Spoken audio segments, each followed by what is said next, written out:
Seguimos con la tercera parte de la aplicación de la medición de la fuerza explosiva mediante plataformas de fuerza en tests de salto. Hemos definido los 4 impulsos que se producen en el eje vertical respecto al peso cuando hacemos inicialmente un movimiento de sentadilla y en un segundo movimiento desde sentadilla hasta posición de pie. Hemos visto los 2 impulsos que aparecen en el eje vertical cuando hacemos un squat jump. Hemos hablado de las diferencias en las gráficas entre hacer squat jumps desde posición de poca flexión hasta hacerlos en la posición partiendo de posición profunda, dip o rocket.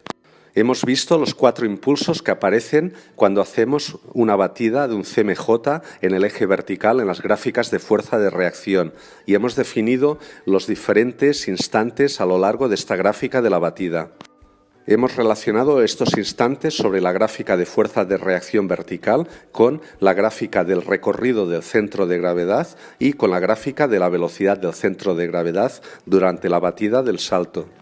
Y hemos hablado de las diferencias que aparecen entre los squat jumps y los CMJs cuando en el movimiento hacia arriba de la batida partimos desde posiciones de diferentes profundidades.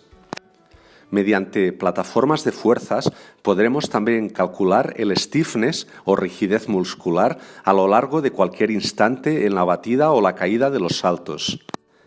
Para ello empleamos un modelo de masa-muelle. La masa la concentramos en el centro de gravedad de la persona y el recorrido en vertical, la altura que gana o pierde el muelle, con mayor o menor compresión de este, es debido al mayor o menor grado de flexión de caderas, rodillas y tobillos. Arriba vemos la gráfica de fuerzas verticales durante la batida de un CMJ y abajo vemos la gráfica del recorrido del centro de masas que hace durante también la batida. Integrando ambas gráficas podemos tener el stiffness en cualquier lugar de esta batida.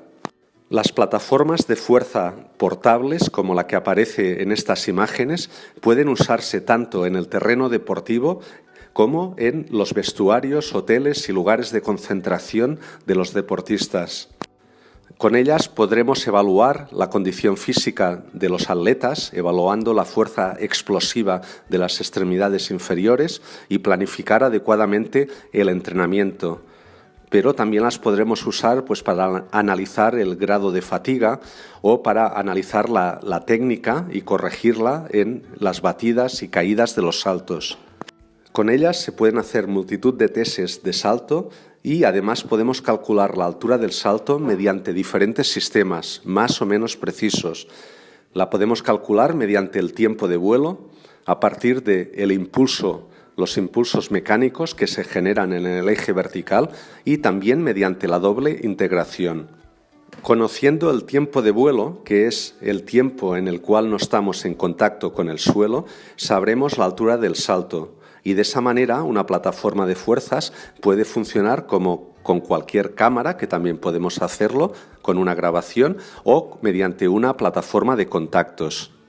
La fórmula que usamos para sacar la altura del salto a partir del tiempo de vuelo o tiempo de no contacto con la plataforma de fuerzas es gt² partido 8. G es la aceleración de la gravedad y 8 también es un número que aparece siempre en la fórmula. Dividiendo ambos sale 1,226.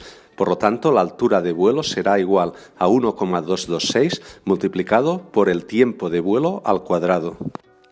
De los 3 métodos que hemos enumerado para calcular la altura del salto, el método de el tiempo de vuelo es el más impreciso y el que más sobreestima la altura del salto, debido a que no se cumple el supuesto de que se parte de la misma posición a la que se llega al suelo. Siempre se cae entre 3 y 5 centímetros más abajo y esto hace que sobreestimemos en torno a 2 centímetros como mínimo la altura de vuelo con este método. Se cae más abajo de la posición de la que se parte al final de la batida debido a que en la caída siempre los tobillos, rodillas y caderas no se encuentran tan extendidos como al final de la batida. El segundo método, el del impulso mecánico, lo que hacemos es convertir el impulso mecánico, que es fuerza por tiempo, es igual a cambios en la cantidad de movimiento, o lo que es lo mismo, masa por velocidad.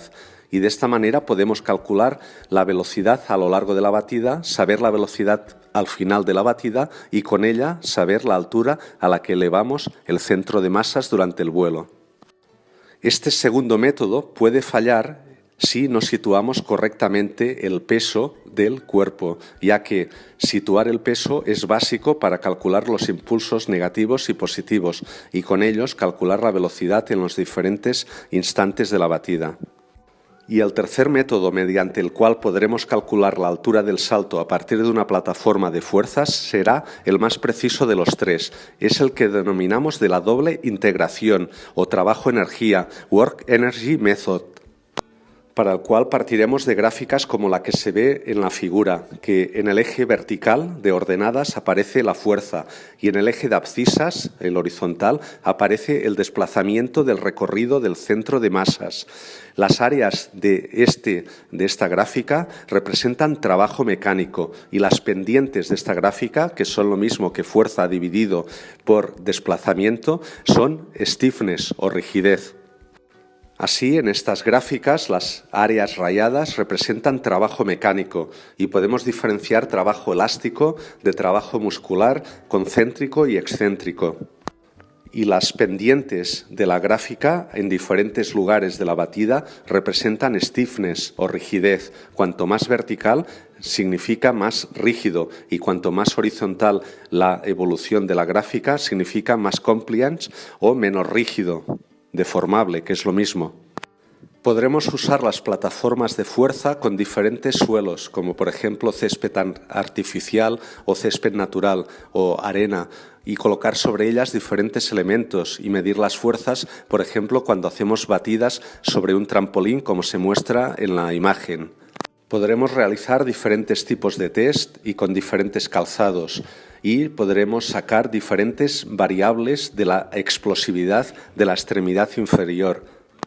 Comparado con otras instrumentaciones como barreras fotoeléctricas, como se muestra en la imagen de la izquierda de arriba, o mediante grabaciones en vídeo, MyJam, por ejemplo, en la imagen de la izquierda de abajo, o en la imagen de la derecha, mediante varillas móviles tipo Vertec, la plataforma de fuerzas es un instrumento mucho más preciso, que nos mide de forma directa lo que queremos evaluar, que es la explosividad de las extremidades inferiores. Seguimos con la tercera parte de la aplicación de la medición de la fuerza explosiva mediante plataformas de fuerza en tests de salto.